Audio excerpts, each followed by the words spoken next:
Today on Black Twitter Talk, we are talking Kanye, Yeezy Season 4, MultiRacial casting only. Solange goes on Twitter and talks about an experience where she is black and invades white spaces. And we have Queen Sugar, that and much more.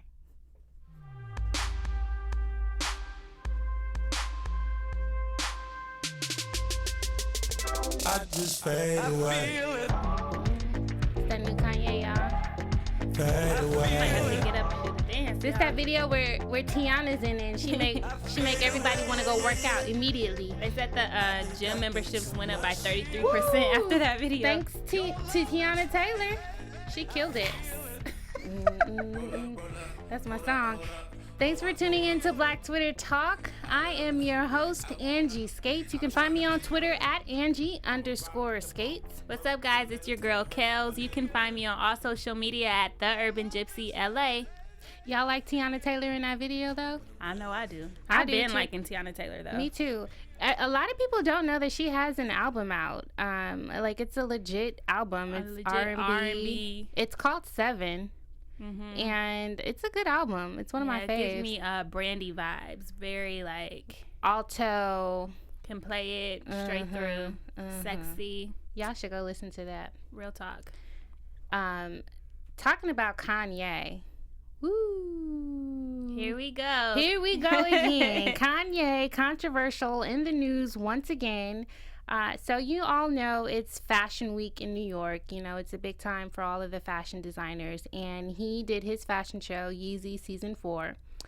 He put up a casting on Twitter where he called for multiracial women only. What does that mean, really, multiracial? Yeah, everybody went bananas about that. Like what? Like, really, Kanye, what do you mean by that? Well, initially, of course, everybody's initial thought is that he means light-skinned or biracial, right? Yeah, but then he comes on, you know, after the fact, and he says that he didn't really know how to say. He did an interview with Vogue, I think, and he says that he didn't really know how to say variations of black. But you just said it. You just said it. How about you say that? Yes, I feel like that's BS. I think you're a freaking rapper. You know how to use your words. You're a wordsmith. You can't sit up here and tell me you couldn't think of a better word than multiracial. Multiracial, yeah. It put a lot of people off on Twitter. And they were saying, you know that there are dark-skinned, biracial, or multiracial women. Mm-hmm. And how you gonna prove that, Kanye? Are you doing DNA tests at the casting? Are you looking at our papers? What is the criteria? Like, we were just so confused by that. This girl was like, I hope Kanye knows that you can be multiracial and dark-skinned, and you can be straight up black and be light-skinned, but okay. Okay. And let's not pretend like people were coming, after the naysayers that were questioning Kanye's casting, saying that, it is inclusive of black women. Since when have dark-skinned black women ever been considered multiracial? Although some of us are multiracial, that's never the description used. We all know the connotation under being multiracial. Can we talk about his creative partner, Vanessa Beercroft, though? Do you guys know who she is? I accidentally came across the article on her. I didn't know it was because she's the creative director, but I couldn't even read the whole article because she was just really annoying. She is crazy, you guys. She's out there. She's a strange one. So in 2008, she posed with Sudanese twins. Like, her thing, she's obsessed with black bodies. So she's like this white European woman, and she posed with these naked Sudanese twins. They're very dark-skinned, very beautiful babies. But the thing about it is, when she was in Sudan, she was in a church trying to, finesse one of her shoots or whatever. And the nuns that were caring for the orphans, the Sudanese orphans, did not want her to strip them down naked in the church for the sake of her art. Mm-hmm. And she physically assaulted the nuns. She was I didn't even read all that. Yeah, she was not having it. She's just like, no. And then she locked them out of the room or whatever that she was in so that she can strip them down to get whatever she needed for the shoot. Wow. And it was like a documentary around it. Even some of the filmmakers that worked on the documentary were saying that she's out of her mind. That sounds crazy. It is crazy. There's more, though.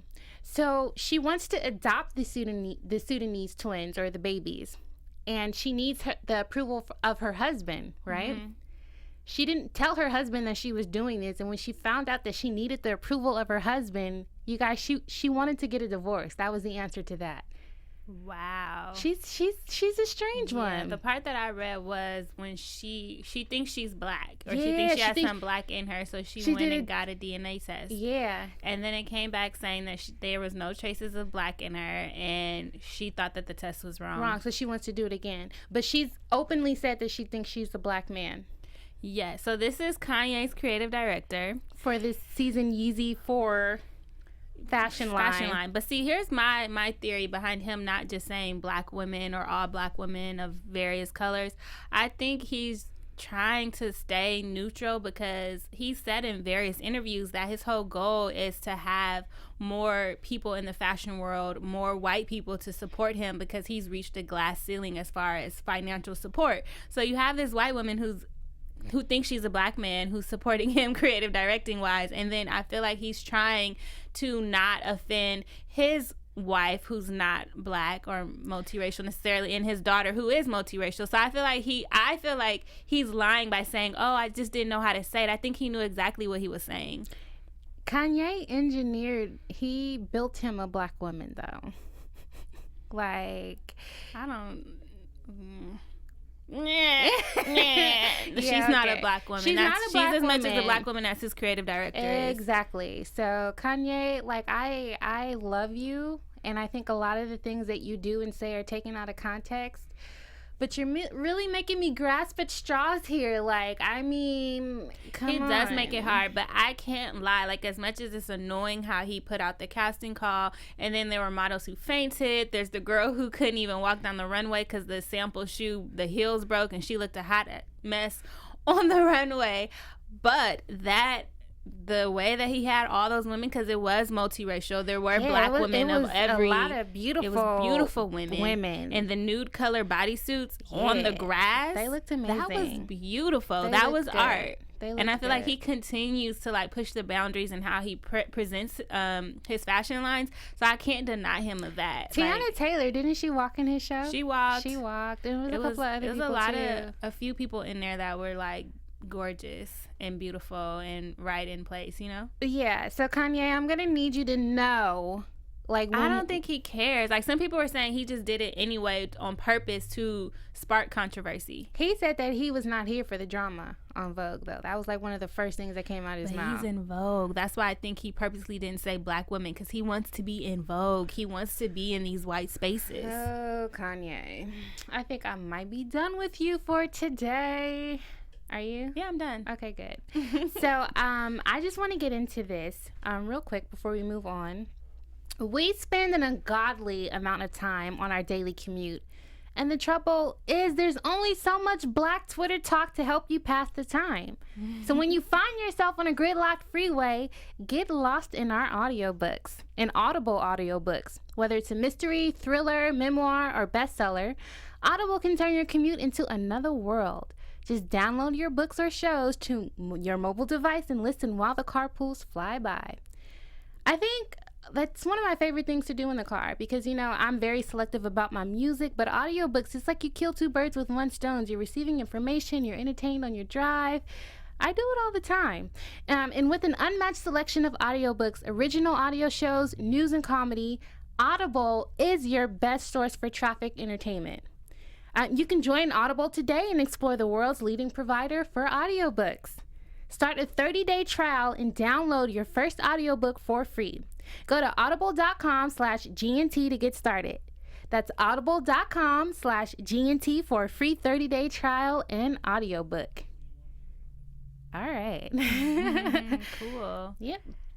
So, speaking of white spaces, yeah, and I said Solange invaded white space in the intro. I really didn't mean that. Like, it deserves to exist in any space that she wants to, much like all other women do, especially black women. But what happened with her was she recently had a Twitter story, a Twitter thread. People called it a Twitter rant just because of what she was speaking of, and that just goes to the characterization of anything that I feel that comes out of black women's mouths that's in opposition to what the status quo is. But what happened with her was she was in New Orleans, that's where she lives, and she went to a Kraftwerk concert, and I guess that's like an electronic dance music. Yeah, I'm not really familiar with it. But anyway, she goes on and she tweets. This is how she starts the thread. Let me tell you about why black girls / women are so angry. And she goes on to share this experience about how she was maybe, there were 1,500 people in the venue, and out of those 1,500, only 20 of them were black. And out of those 24 of the black people were with her. It was her husband. She was with her son, who's 11 years old, and his friend. And she said that there were 4 older white women that began to yell at her like, you need to sit down. And they were throwing trash at her, threw limes at her. Half-eaten limes At her, basically telling her that she couldn't dance at a dance concert. Yes. And she talked about like how frustrating that was because first off, her son didn't really want to go.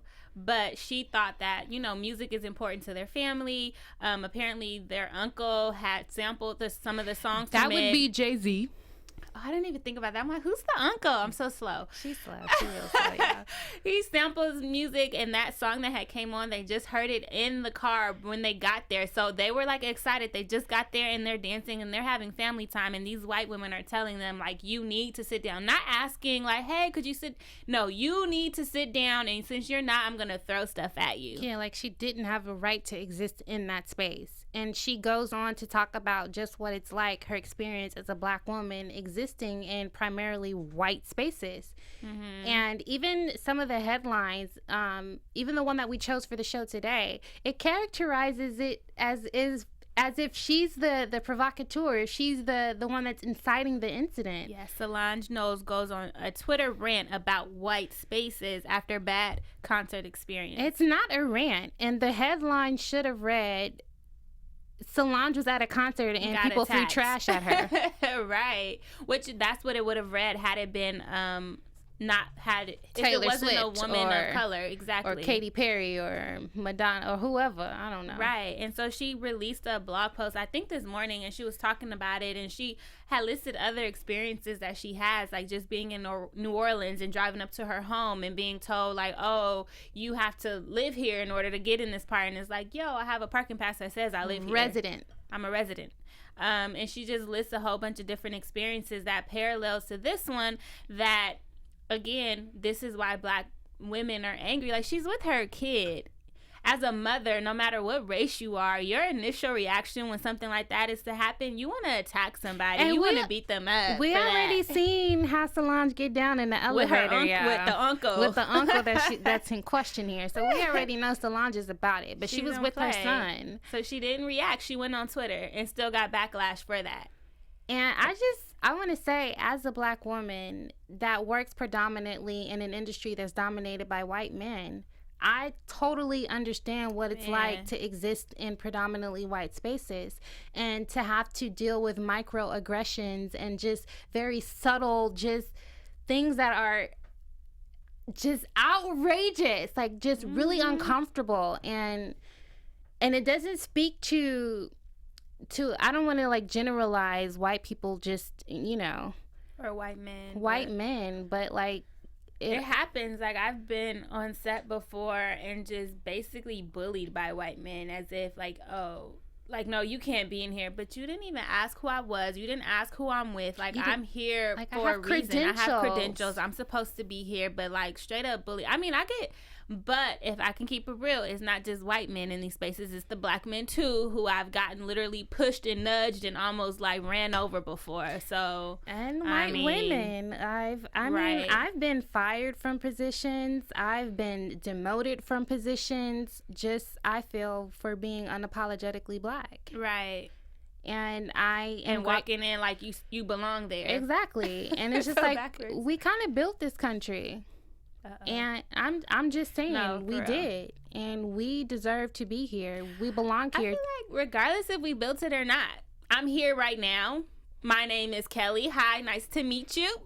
And this is where I'll be today. Okay. And respect is just the minimum. Seriously. I'm grateful for Solange taking Twitter as a platform to share this story. And that's, again, one of the reasons why I love Twitter. I feel so accessible to other women who share the same experiences that we've had that we otherwise would not hear from. Right. Because this story wouldn't be covered in mainstream media properly. Not at all. If it weren't for Twitter. Speaking of carefree black girls, Cree Summer. Do y'all know who Cree Summer is? From A Different World, right? Yeah, she played Freddie on A Different World. She's one of my favorite characters on there. Yeah, and she does a lot of VO work. So she's been, some of your favorite cartoon voices. She plays in a band as well. So she's been very, active in the community. She still does her things in the art community. But she did an interview with Elle, I think it was, and where she says that she does not know a single black girl who's carefree. We've all seen the hashtag carefree black girl. I've even tweeted it out a few times. And her thing is pretty much the more that you are aware in a socio-political climate, it's impossible for you to be carefree.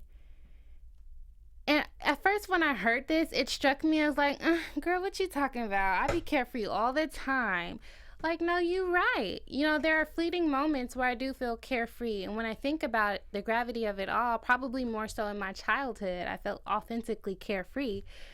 But when you have a certain sense of knowing, when you've experienced, certain things, especially as a black woman in this country, that is the last thing that we are. Yeah, she was saying, like, the more conscious you get, the less carefree you are. But then also the more conscious you are, the more carefree you can be. And I think that's the same thing you're saying. Like, as a kid, you're for sure carefree because you're innocent. You don't know better. And then as you get older, you start to see how people see you. And it starts to kind of make you feel a certain way.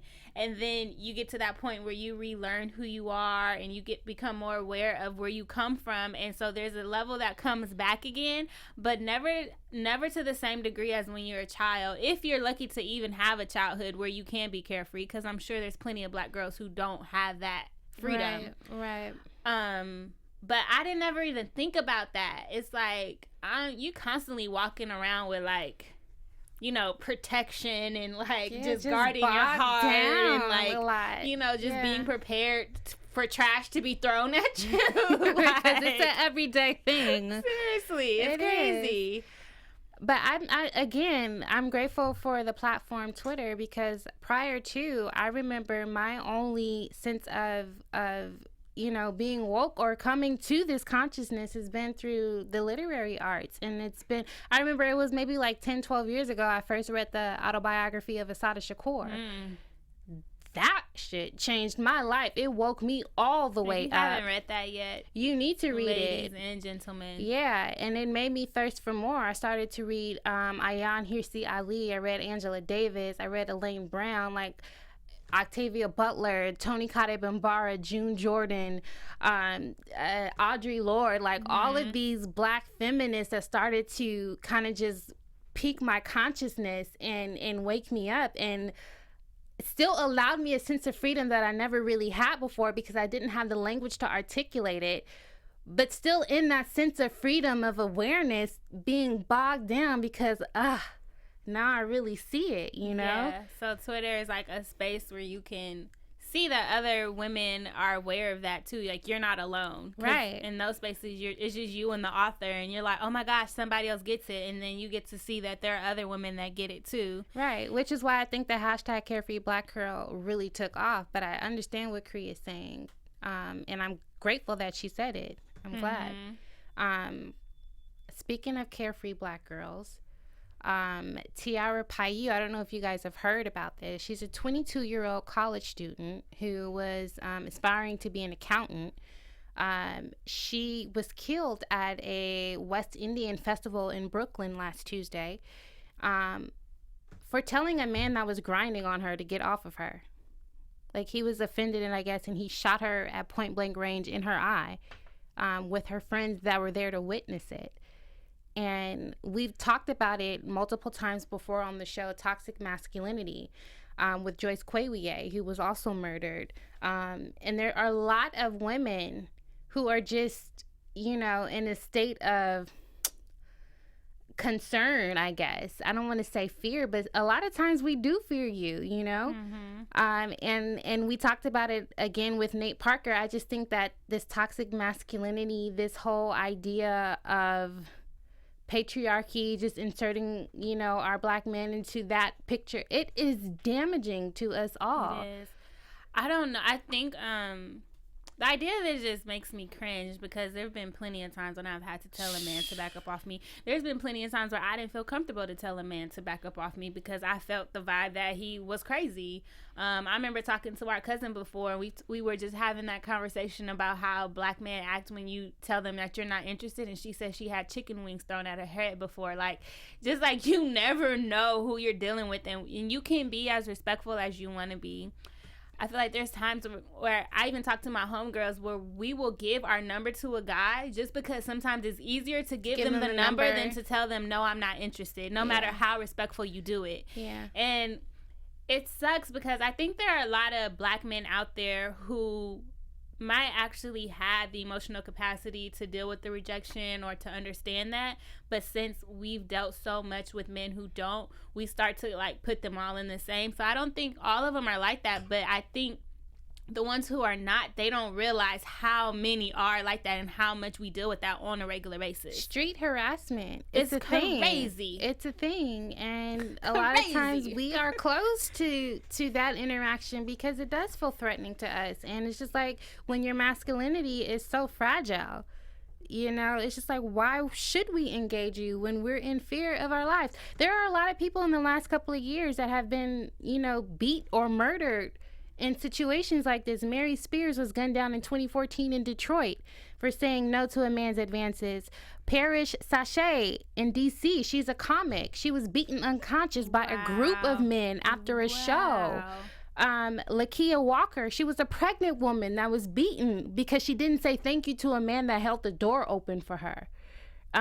Joyce Quawier, we've talked about her. Talton Jackson, she was killed in Pittsburgh in January at a bar for turning down a man's advances. How do y'all, I don't know, but how do men get to that point where it's like, look, it's just like, how do you get to that point? What have you had to have gone through to think that you deserve whatever you want from a woman that you are interacting with, that you don't even know, or that you do know? It doesn't matter if you know us or if you don't know us. We don't owe you anything. We owe you not a goddamn data. Like, that's the reality of it. And if you are in the presence of a woman that you want to get to know and she turns you down, your fragile masculinity needs to not be so fragile. And grinding up on me is not a way to get to know me. I don't care if I'm grinding on 10 men or my homegirl or whatever. Or if I'm drunk or if my skirt is short, it does not mean I want you to grind on me. Exactly. And respect that. And that's just the minimum. You know how Lauryn Hill says. Darren Seals. He is a Ferguson activist that was murdered. Last week, I believe it was last Tuesday, he was found burned in his car with a gunshot wound. Mm-hmm. This is not the first time that we've seen someone in Ferguson be murdered like this. Yeah, I read somewhere that it's been 6 in the past 2 years. Wow. I never heard 6. Wow. On Roland's show, he has said it's been 6 in the past 2 years. In St. Louis alone? In Ferguson. That's crazy, isn't it? And it's hard to prove because the ones that we suspect are agents of the St. Louis Police Department, but they're also the ones that are doing the investigation. Right. And all of them, according to what I read, they were all shot and found in a burning car. And you know, some people are saying, "Oh, you can't even call that a murder. That's an assassination, because that is a thought out thing. Like, I'm gonna kill him and burn him, so there's no evidence left." And that is a very scary thing. It makes you think, like, that's why people don't want to be activists. That's why people don't want to do this work, because this is the result of it. It's just reminiscent of other activists from the late 60s and 70s. Fred Hampton, who was a prolific member of the Black Panther Party, very gifted in his vocal and written communication. He was murdered in his sleep. You know, they shot him while he was sleeping. It's just very reminiscent of the... You know, we have so many of our leaders who were assassinated. Yes, all of them are.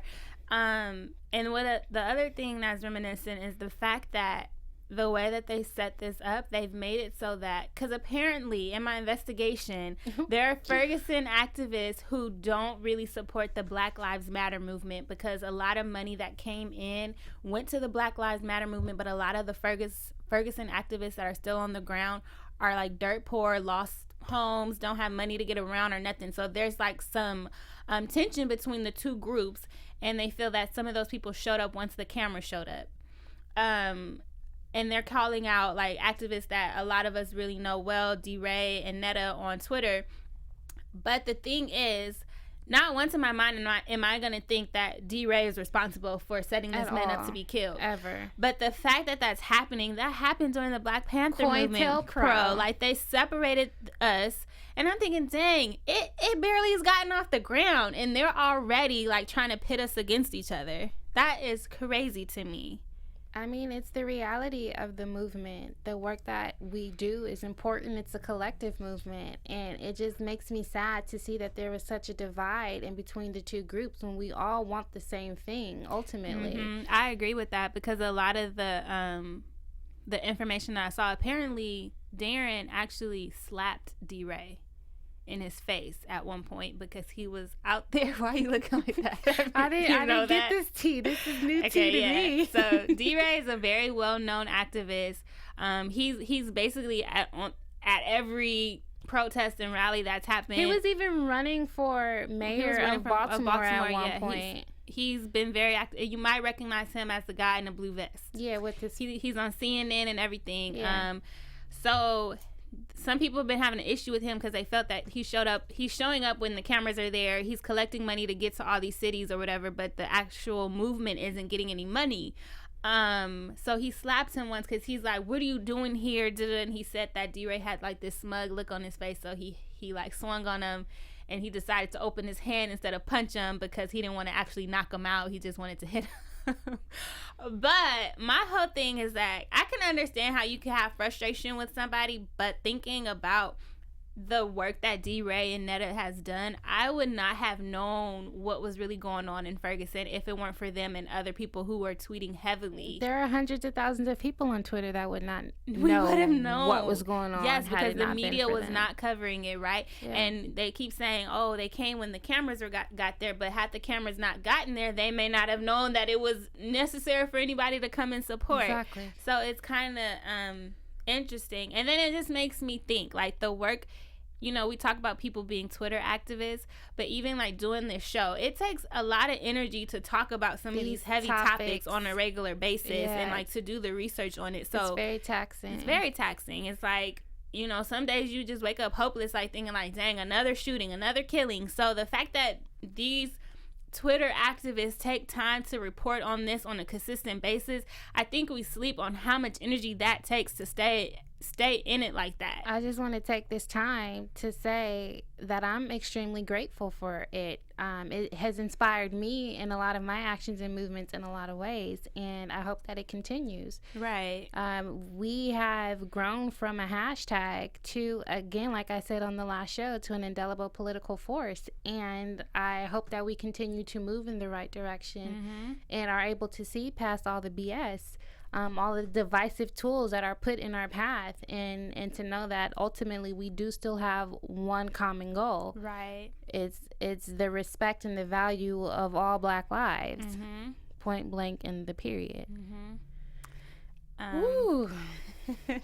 And this week, you guys, it was Ruby Bridges' birthday. Who is Ruby Bridges? Do you guys remember Ruby Bridges? She turned 62 this year, and she was the first Black student to desegregate an all-white elementary school in 1960. In Louisiana. Yeah. And I remember learning about her as a little girl and watching the movie, and I felt so empowered and like, oh my gosh.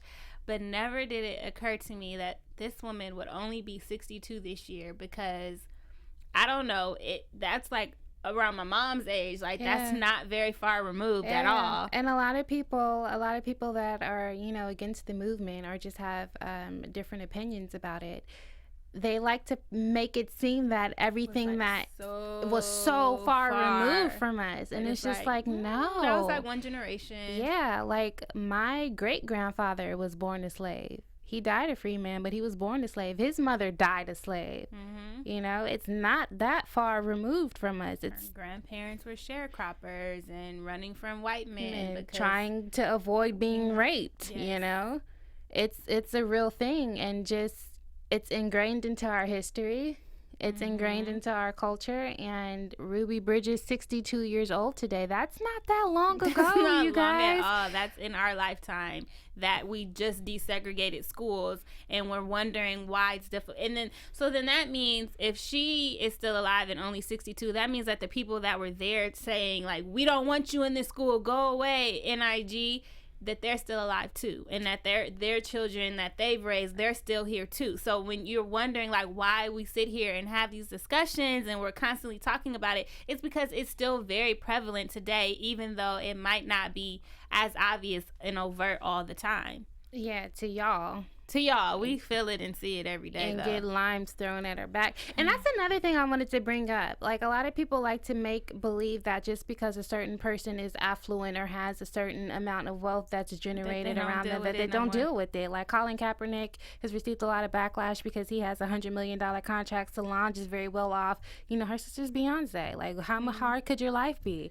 Like, that doesn't negate the fact that we're still black. I can't wait till one day where Beyonce could talk about what she deals with, because I'm sure she deals with it too. Let's talk about the Obamas, though. Like, I want to know some of the things that's been going on behind closed doors. Like, there's a book deal on the table. Really? I don't know. Is it? I should be. I hope so. I want a Michelle Obama tell-all book. I want a Barack Obama tell-all book, too. I read all his other ones. Speaking of Obama, me and my friend were talking about Malia again because they caught her smoking weed again, and it was like... Again? I don't know. Since the last time we talked, yeah, like she's in like a dorm room or something, and it looks like a friend or somebody in there is like sneaking, taking a picture of her. And so we had told you, Malia, about your friends, girl. Yeah. But she wore a shirt to like a festival. It was that same day. She had on a shirt that said smoking kills, and she was in the dorm room smoking again. And it's kind of like, dang, girl, like you just, I don't know.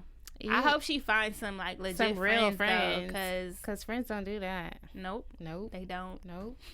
Speaking of real friends, Ava DuVernay and Oprah, they friends. We friends. I'm just kidding. I want to be her friend. Let's be friends. But Queen Sugar, oh my God, that's all my Twitter has been talking about. It's Queen Sugar this, Queen Sugar that, give me sugar this.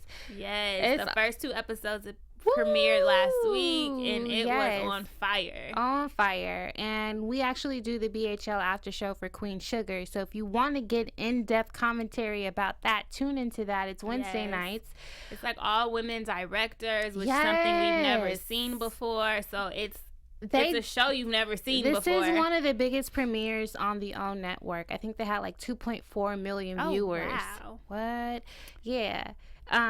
So that's like record breaking for Oprah's network. Ava DuVernay is such a brilliant filmmaker. One of the things that I love about her is her knack for recreating very subtle, complex, everyday black life. The family dynamic, like I love the sisters and the siblings in the show.